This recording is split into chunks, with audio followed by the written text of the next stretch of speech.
think that too many companies are just going through the motions, and the people that are working on the booths are focused on the wrong thing. You were at NY, a bunch of other syllables. What's the show that you were at? What'd you notice? NYSCC. What is this show? Up in New York. It's the New York Suppliers Day show, right? Okay. A lot of chemical companies, right? All in that space with compounds, cosmetics. So I was up there in June, early June. We have, I think, 6 booths in the show. Okay. So I just thought it'd be a good time to get out, get to New York, go see some of our clients. One of our clients in that show does 2 booths, and they're one of our better clients. Like to go see them and stuff like that. So I went. Makes sense. Makes sense. You had some, as you were telling me about it, you were telling me that you had some realizations around kind of people are kind of focused on the wrong thing here in trade show booths, and it's leading to, I think you said it as booths that aren't really very functional and poor construction. Are those the 2 things, or did I miss the first one? No. I think what I really saw when I was there was connect the dots. I'll do the best I can. So I obviously walked the whole floor. I wanted to see the booths. I wanted to see who was exhibiting. I wanted to see what was going on. And I was there during install, and I was there on opening day. And I would say I just saw a lot of really poorly built booths. Okay. Poor design, lazy design, lack of creativity, and then scaling down from that, dinged up metal, sagging ceilings, leaning tower, laminates chipped, lack of things finished, the booth just kind of looking half-ass, not looking tip-top. So the way I'm correlating those things directly to now, I saw a lack of engagement, theme, experiential concepts on that floor. And to me, it just leads to this, I think that too many companies are just going through the motions, and the people that are working on the booths are focused on the wrong thing. Sounds like when I hear that, I think of conversations happening behind the scenes of we got to be there just because we have to be there, not because we're there to do something. But, basically the way that I translate what you're saying is poor construction leads to details that aren't finished and look kind of ugly if you're paying attention. That makes you look like you don't know what you're doing on big things. Yeah. And I'm hearing lack of differentiation and lack of creativity. So you're just kind of there just to post up and try to interrupt people as they're walking in the hallway, not necessarily give them a reason to come see you. Yeah, and I don't mean look, I understand that some people have smaller shows, they're tier 3 shows, they're 10 by 10. I understand that. I'm talking about major booths at the show. People that were in, well-placed 10 by 20s, 20 by 20, 30 by 30, 40 by 40, larger booths. Yeah. You're obviously spending 5-6 figures. Yeah. I just think the way that you present yourself, what is the story that it tells about your company? Mm-hmm. So you don't have a theme in the booth. You don't have an immersive brand experience. You don't have this eye-catching, well put together booth, but you have a booth that just has a leaning wall and chip. What is that telling somebody about your company? Yeah. You think it makes them excited to come into your booth and talk to you? To me, it tells me that the company probably doesn't really want to be there. It tells me a little bit about the way that they work, about the standards that they have. I don't know. I think it just gives and sends the wrong message. And what you were saying about the process in the beginning, I think too many companies are going about the process from the beginning wrong. It's they just need a booth. Yeah. And they need, and that leads to, I want a good design for a good price. Yeah. Well, let me tell you something about a good price. A good price and the best price that you're going to get is a super subjective thing, right? And a lot of time, what it really does, it means a race to the bottom. And then when you work with companies that give you the lowest price, that are giving shit away to keep frames coming off the shelves and keep the door open, or maybe they just don't know any better. Right? You run a higher risk of being the person on the booth, being the person on the show floor with leaning towers, sagging ceiling, graphics messed up, things crooked, right? That's your appearance. So none of it's really going the way that it ought to go. And the conversation should be around business goals, objectives, the audience, and how you're trying to move them. Or even just we had a conversation the other day, and they were talking about what's most important to them is just the brand awareness there. It is a brand awareness play. They do need to be at the show to a degree. There's a lot of different people there in terms of customers and suppliers, vendors, but their reputation's on the line at the show. Yeah. So they show up the right way. Yeah, what are you making them aware of? Yeah. That you don't give a shit. That you don't iron your clothes? That you have no attention to detail. I just think so much is wrong in that space. And when I was walking the floor, I was just so surprised. And then the other thing. Well, hold on, before you go too deep into that, right? So I think one thing is pretty obvious to think of and visualize, right? Leaning tower, sagging fabric, things that aren't tight and don't look good. You get what you pay for. You coming from you get what you pay for standpoint. How does one control for that? I want to move from there into what does it actually look like to have a theme and design and whatever, which is more subjective. But how do you avoid you get what you pay for? How can you is there no way of knowing that like, yeah, I'm going to get a good price, but they're also going to do it tight? Like, how can I possibly know that on the way in? So a few ways. I would be talking to other exhibitors around you, people that you have relationships with. I mean, we have people that are competitors that have talked to each other. They're competitors on the show floor, but they talk to each other about who they work with. And, oh, wow, your booth looked, you know how many times we've gotten business because somebody was on the show floor that came over and was like, we love what your booth looks like. Who did it? And right. Okay. So that's one. Now you don't always know everybody. That's not always possible. Another way is like just the manner in which you do your homework. Everybody's going to use Google or ChatGPT and look for trade show booth companies or creative trade show booth design. I think you have to understand everybody puts their best work on their website. Okay. So looking at someone's project gallery is not always the best indication of it, but what I can tell you is the aggregate is. So I always take real pride in that. Like when I look at our gallery and our work and our project versus some of our competitor or some of the competitors that I think just do lesser work than us, I mean, our shit blows them away. The aggregate, what do you mean by that? The aggregate meaning like look at the one you least like versus the one you least like on someone's website? No, like if you go to someone's gallery or their homepage, like their best 3, 4, 5 jobs they've ever done is going to be on the homepage in the first few projects. But if you go into their gallery and you start working and looking at their projects and go through the depth, look at 20, 30, 40 projects, you start to get but what the gist of their work is, what's the quality, what's the complexity, what kind of stuff are they working on? Do you see a bunch of shitty parody booths that are, I mean, not shitty because the pictures aren't going to show the details, but the layouts, the design, the attention to detail, like, is it there or not? You can feel it almost, like good example. If I go, to give some companies I like a shout out, right? Like Elevation 3D is a good company. Hamilton's a good company. Dursey, like there's some companies. Rockaway's a good company. I want to shout you guys out. But I'm saying like when I go to their gallery and you see their body of work and you look at everything, you're like, they know what they're doing. I feel like we're in that league. But I think if you go to some people's companies, the ones that you may be more at risk at, that's another way. And then the other way that I would do it is by viewing the process that they're taking you through. The process in which they take you through is very important. If they're order takers, if they're not asking great questions, if they're not challenging you a little bit, if they're just doing what you want, I just think that those are some tells to stay away from that. And ultimately, trade shows have a lot of variables. Nobody goes 100 for 100. No great company, not us, not Elevation 3D, not Hamilton, not Dursey, not MC Square, I mean, not Exhibitus, not all really good companies. They don't go 100 for 100 because there's variables outside of our control. Trade shows have a lot of moving pieces. Things will inevitably go wrong. Issues will arise. That is, to me, what not should build the bond and rapport of the relationship. Now, too many issues, got it. What builds the bond and rapport of the relationship is, are you driving business objectives? Is this company helping you deliver your brand to your audience at the highest level and challenging you to do so? And I just think that conversation is few far in between. And I see that when I'm on the show floor. It's like, I just need a company to get me a booth and get it to the floor and get it built correctly. It's like, that is the basement.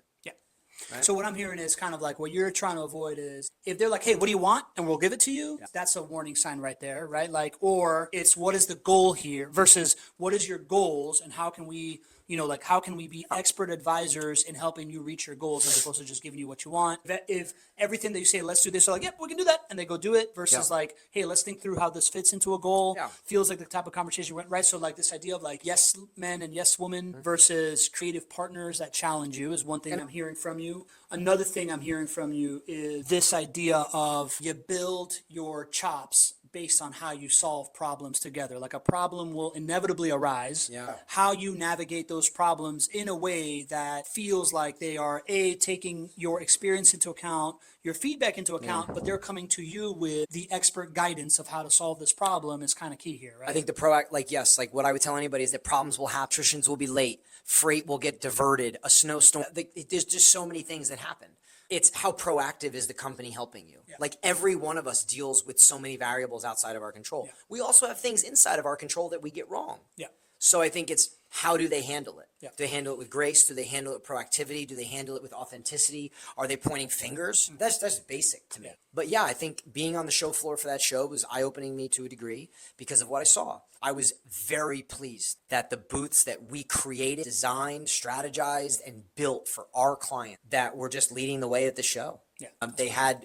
There was buzz around it, there were people interested in it. I mean, one of the booths was like a play on an oasis and it had this beautiful green grass wall. I mean, one was a total experience, one way in, one out. Give the theme there. What was the theme of the oasis? How did it actually fit to like what they were doing there? So there's multiple pieces in terms of the booth. The first one I was talking about is more of a walkthrough experience, right? And there was like one way in, one way out. And it was kind of, interesting step by step. Like you had a room that was dark with like a video wall. And then on the ground, everything was senses, right? On the ground, like where you put your feet, everything moved around. And then you got out and they had like rakes with sand and like all different kinds of stuff. And that all leads back to like their compounds and the way that they mix stuff. And it's a little technical, but got it. So it was a sensory experience based on the sensory idea that they were experience. like a chemical mixing company and Yes. like bring on the senses. What invited people to walk in and walk through that experience? There wasn't really much inviting them other than like velvet rope line. Like we created like a line and had everything laid out for them there. Okay. And yeah, and then the other one, I don't really recall, again, didn't work on it myself, but it was like this oasis experience. We had like a built-in water display, huge green grass wall. Yeah. There's all kinds of different, we had like curtains, like these big sheer curtains hanging out. It was just eye-catching and beautiful, and it does tie into like their story and what they're trying to say and all that. I mean, it's just what I noticed was when you're there, it's like you can see the eyeball, you can see the people intrigued by what's going on. I mean, particularly the booth that had the experience. On one of the sides there was like a wind machine in the back, and the wind machine sat outside so people could see it, and it was all plexiglass, and they had like these dollar things that people were gathering and the wind blowing everywhere. That's And eye-catching. yeah, it was a fun little thing, but it was on display out in the aisle. So it wasn't inside the experience so people could see from the outside. There wasn't enough of that on the show floor. Yeah. So, Yeah. and I would argue to people like whether the idea was a home run, Yeah. whether someone thought it was cheesy or whatever, it still was better than 99.9% of the other shit on the floor. Yeah. Yeah. Like my advice would be take a swing, Yeah. right?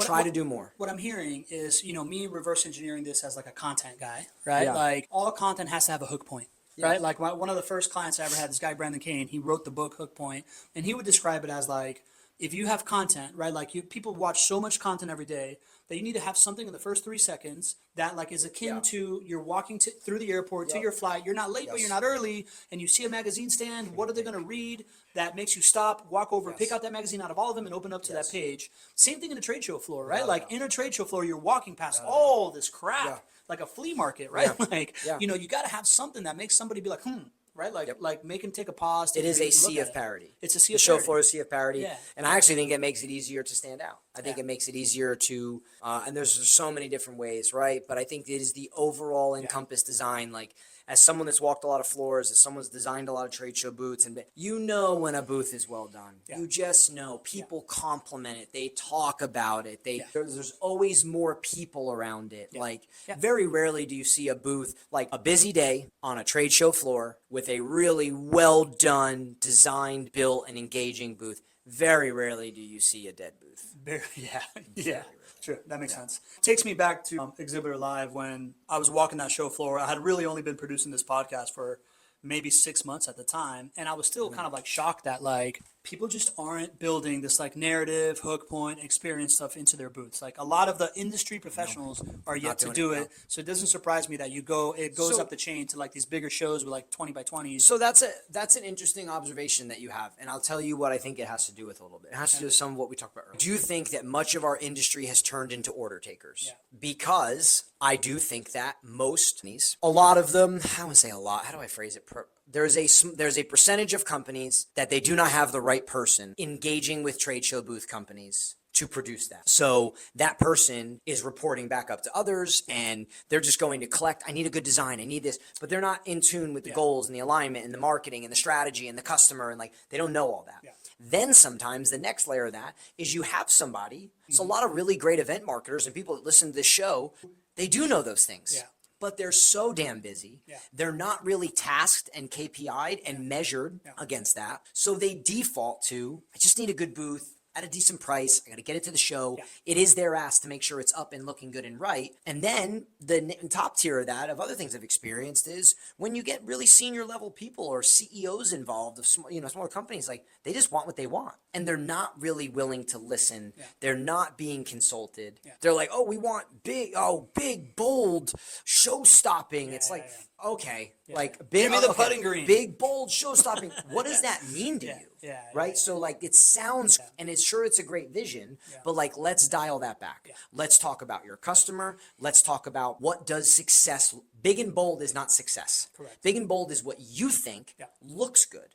Yeah. Not saying that it doesn't, but I also think we could argue all day over what big and bold looks like, right? True. So to me, it's not enough of those conversations. So it's not always just the company's fault. Companies like ours, we have to drive revenue, we have to sell trade show booths. Yep. So a lot of people have just been pigeoned back and back Yeah. and back. Yeah. So then now, yeah, you go to Exhibitor Live and you go on the show floor and you see companies like us that are supposed to be doing that, and they're not delivering a big experience. Yeah. They're not showcasing to people. Now some are, without a doubt. Yeah. But they're showing up just because they feel like they should show up. So it's the same thing. Yeah, yeah. As you say all this, to kind of put a button on it, it makes the case for working with a company that is not so big that people are so removed from Yes. those conversations, right? Like if you're like order taker talking to order taker, your stuff's not Yeah. going to expand. You need somebody in the room that's able to like elevate the conversation, get through to the executive level and have those conversations. So like if you get in too big of an organization that you're doing business with, chances of that happening, are probably slim. But like the idea of this like medium-sized firm like you have, where somebody like you who's on the front end of it, like developing a point of view, going to trade shows, and you can have executive conversations with people. Sometimes you just need the two adults in the room to talk to each other in order to translate the business outcome that the two order takers talking to each other can't really translate. And they need somebody like you in there. Yeah, I mean, we've won a lot of business when we get the right person on the call. Yeah. And Because it's from both sides. when we start, I would, I'd say Jenny from Insight, right? I mean, Jenny was just at our event at EMC, and like I remember the first time that Jenny came on a call in kind of our phase of them, they were talking to people, and we came on a call, and just you could tell when we started having the conversation about their clients and the experience they were looking to deliver and leading the conversation that way. She wasn't pulling it back to like, oh, we need 5 kiosks at all. She was like, yeah, like she was ready to have that conversation. So it also depends. And they're a huge company. So there's a lot of big companies. It just takes the right person. I also think a lot of companies are not, from what I've seen, set up for that, and people are not measured on that. So there's a lot of issues inside of it as to why companies are showing up at trade shows half-assed just to be there with booths that are super average, and they're just glad that they've gotten up and that they look good. It has not been a results-driven culture in trade shows. And I think that's something that is starting to evolve and change because I've talked to some really great event marketers. I mean, people that have been on our podcast that are just animals with it. Like they're killing it. And I would tell people, I wish we had more like CMOs and people like that listen to this podcast, but I would tell them there are companies crushing it at their trade show. There are companies where executives are telling our clients, the people that we work with, verbatim, heard this. Trade shows are a pipeline generator and mover for us, and we're going after them. But they're also doing them right. That comes from executives to the event marketer that we work with. Like those are conversations that have happened. So it's out there. I just think some people are really stuck in their way. They've never seen it. It is just to show up, send the salespeople. Everyone has this like subjective opinion on whether it works or doesn't work. So there's a lot of cloud there, but I do think it's starting to push out. To validate what you just said of like CMOs and executives listening to this podcast getting results, my company, Vendaroo, has gone from sales, like in this last round of trade shows, our top sales guy Juan was like, hey man, it's official. Like every show we go to this year is so much better than last year, right? Like you can feel it, right? And my company has completely bought into this, and they 5x'd my budget, right? So because they feel the effect of it. Well, but also you're doing it differently. I'm doing it the way that I've learned on this show is what I'm saying. Yeah, you're doing it. Well, yes. I'm sticking to this. It's intentional. Yeah. You're a good marketer. You understand people. That is what a trade show is. Somehow we've gotten to this point to where it's like this like execution, build it, get it there.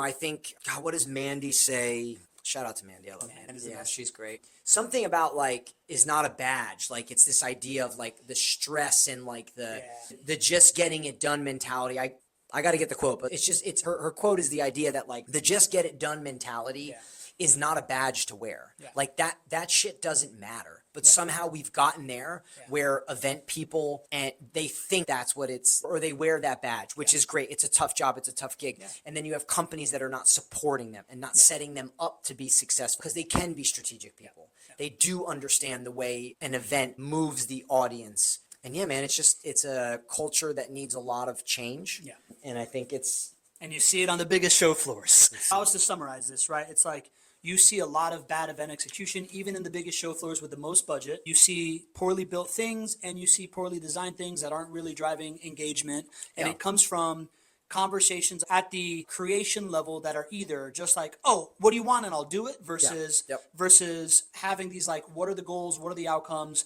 how do we create an engagement, how do we tell a narrative, how do we drive business results. And often that comes from having the right people in the room. Is kind of like where and sticking to that, not just getting it done. So that has me thinking two things. One is essentially, the next time you're on a trade show floor, just walk around, find the couple of booths that you're like, damn, take a picture, ask who they're working with, right? And then the other thing is like, I mean, $75,000, $150,000, $300,000, $500,000. This is a lot of money to spend on something. A lot of money to spend on something. I know as a business owner, and I think it's just common sense, if I'm spending $100,000 on something based on my size of company, that could be, for a larger company, it could be $1 million, $2 million, right? Like, what I mean by trade shows and events are a sales and marketing channel, not a cost of doing business, is I'm seeking an outcome. I need something good to happen. I'm not coming up on renewal on my health insurance and hoping that United doesn't fucking punch me over the back of the head. Like it's a different spend. Yeah. So it's like, why are they being treated as that? I think it's crazy. You know what I mean? It's like, it's not a renewal. It's not a thing that you have to have that comes up every year. They're just hoping costs less, or, you know, on the average, you've had more people put claims in, so your insurance goes up. Like that's, this is different. You get to deploy capital. It's optional, so make it outcome driven. You get to deploy capital, and you should be seeking a result. That should change your whole process. It should change your entire process from the beginning.